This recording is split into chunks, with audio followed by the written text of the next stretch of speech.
What's going on, everybody? It's the Bulls Show, aka Aidan, and welcome back to another video. Today, I want to talk about a major concern that's been going around the Chicago Bulls in recent games, something that's kind of completely changed from the preseason to the regular season. And I just want to talk about how it's changed, why it's changed, and how we can reverse it around. And I'm talking about the isolation play for the Chicago Bulls. But before we get started, please like and subscribe to the Bulls Show, turn notifications on, and let me know in the comments below your thoughts about the Chicago Bulls and the ways that we can change the isolation plays from the Chicago Bulls. First thing I want to talk about is why are we playing so much isolation on this team, and why is it working at some games and not working in some games? Well, for me personally, I think there are many reasons why we play isolation. The first one is obviously that it's a coaching decision in many ways. We saw at the beginning of the season that the coach is relying a lot on the players to figure things out. He said that himself. He wants the players to figure it out on the court. And I think because of that, we are starting to dictate and see that the way that the players' mindset is to figure it out is to play a little bit more isolation, to go for pick and rolls, or just try and beat your man down one-on-one and get a shot off that way. And I think that is mainly a coaching decision. That's the first reason I want to get out of the way. Isolation is often down to probably the coaching decision and the players as well deciding to run isolation because there's not much else that they might be thinking about doing on the court. And that's the way that they seem to figure it out. Number two, I think it's because we are too reliant on our players. Too reliant on the players that can play isolation. For example, Zach LaVine and DeMar DeRozan are our best isolation players. DeMar DeRozan has been making a name for himself in isolation throughout the whole of his career. And we all know, we've seen it even now. When it's isolation based, DeMar's one of the best in the game to do so. Which is why playing isolation is not completely bad. Of course, there will be some instances where isolation will be good, but we're just seeing too much of it as of now for it to be any sort of good or progressive in terms of this team. So I think we're too reliant on DeMar. I think we're too reliant on Zach LaVine, which reflects in the other players' stat sheets. Of course, Vucevic is an exception because he's just not making his shots, but Lonzo Ball is not a participant in this team in the second half because we're very isolation-based. Javonte Green doesn't really get a shoe-in or touch of the ball because we're really isolation-based. Two starters there that doesn't get the ball. Then you move to the bench. The bench unit often plays with either Zach LaVine or DeMar DeRozan, so the bench doesn't really get going either. And it is reliant heavily on those two players at the moment, which is why you see great games from those two players, but you might not see the best games from everybody else on the team. And it does come down to a little bit to the isolation play. So those are two reasons why I believe isolation is a thing that the Chicago Bulls are doing. And as I mentioned before, I don't think isolation is a bad thing. It needs to happen in spades of the game, not the entire game itself. If you have a player like James Harden's a great isolation player, but if you just isolate with James Harden every single game, you're not going to get very far. It's just the way that it is. Isolation cannot save a team. Isolation cannot make a team better than what it could be if it's more team orientated. So DeMar, as good as he is, we can get him in isolation plays every second, every third possession. But we need to see more team movement if we're going to see a truly good team. And we saw that in preseason as well. Preseason is the biggest takeaway because you saw what it was like in preseason when we were able to run out in transition, when we were able to get the offense flowing. We saw that we were very positive from the half-court sets, and we were also good in transition. And it was ball movement. It was all ball movement, and that was the best part of seeing that preseason. We have kind of gotten a little bit away from that. And I guess this video will also be discussing potential solutions to that issue in relation to isolation. So yeah, the first issue or the first resolution I have is that we need to see the ball in the hands of players that are willing to pass the ball, a pass first player. We brought Lonzo Ball into this team, and I think Lonzo Ball is a very key thing here.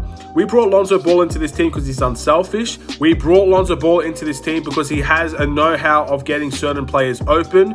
We brought Lonzo Ball into this team because we identify a weakness in that point guard decision, and we have to go for the best option available. We brought Lonzo Ball in to be our main ball handler. And I don't think we've seen any of those things in recent games. And of course, isolation, we beat the Boston Celtics with a lot of isolation, and we've come close against Philly twice with isolation. I'm not saying it's terrible to see isolation, but it's just too much. And with Lonzo Ball not getting the ball in his hands, he's a passenger in many ways in the second half. We need to get him the ball in his hands and for him to play point at times in the second half. It's not fair for Lonzo Ball to be a 3-and-D player when he's not involved. No one gets the ball to him because it's all isolation. If he's a 3-and-D player, if he gets the ball, that's fair enough. He's going to get the ball. He can make an impact either by taking a three or maybe creating a play somewhere else.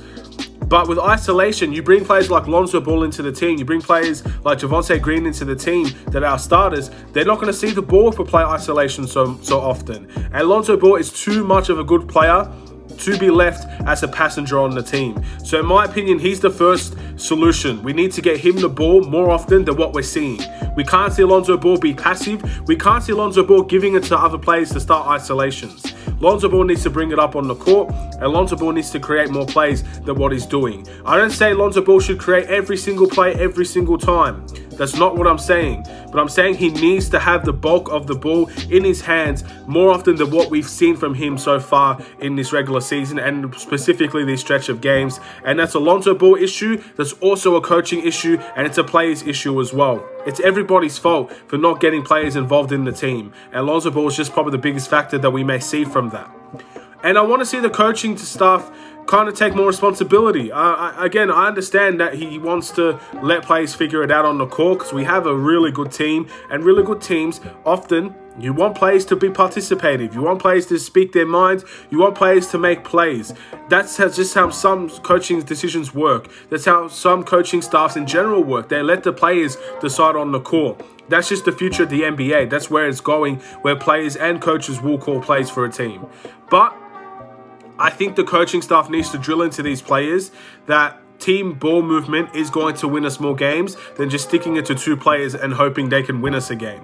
And that's another step. The coaching staff, in my opinion, has to be better in relation to trying to get this team to move the ball. If that's specific plays, that's great. If that is getting players and just drilling them, practicing for them to move the ball, that's great. The assist numbers have gone down, and I think that's a big reason why we've lost 2 in a row.